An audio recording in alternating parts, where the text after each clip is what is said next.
In this video, I want to address the idea or the notion that humans are somehow more important than other animals. So I guess almost everyone will remember Harambe, or the story of Harambe, the 17-year-old gorilla who was murdered at a zoo in Cincinnati after a 4-year-old child had fallen into his enclosure.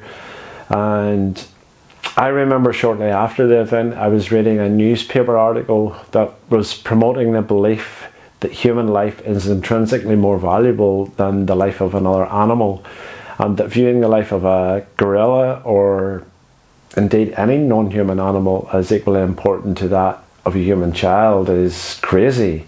It's a terrible way to think. It's an insult to humankind, and I think that's because human life is almost universally accepted as being more valued and much more important. So how do we go about weighing the moral value of human life against that of an animal's life? Well, it seems to me that we've already decided that intelligence is the evolutionary adaptation that makes us superior, but yet within that decision we fail to grasp or see our own selfish bias, simply because intelligence is the adaptation that we excel at the most. I could equally well argue with you that the ability to fly is a more important attribute. So maybe, just maybe, we should frame the comparison in more relative terms, because there are now almost 8 billion human beings on this planet. Western lowland gorillas, of which Harambe was one, are a critically endangered species. When humans are driving Earth ever closer to the brink of a sixth mass extinction, so perhaps we need to consider just exactly what every life is worth and adopt a moral standard that represents our ethical responsibilities, not just to the planet, but more importantly to the other earthlings that we share this planet with.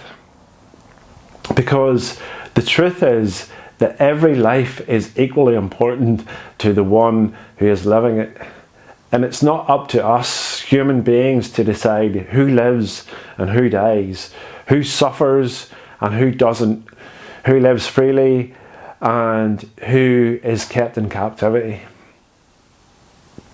I think Dr. Stephen Best explained it perfectly when he said, if we eliminate all of the bogus arguments that are used to support human supremacy, it comes down to this: rights are legal and moral constructs to protect any being that has an interest in living well, rather than a living hell. So what right should an animal have? If they have wings, they should have the right to fly. If they have legs, they should have the right to run. If they have fins, they should have the right to swim. They should have the rights to be with their family. They should have the right to be in a natural environment. They should have the right to self-determination and to be free from exploitation. They should have the right to live their own lives as they choose. We, animal rights advocates and vegans, are not fighting for reform. We're fighting for a revolution, for the end of slavery and for a new consciousness.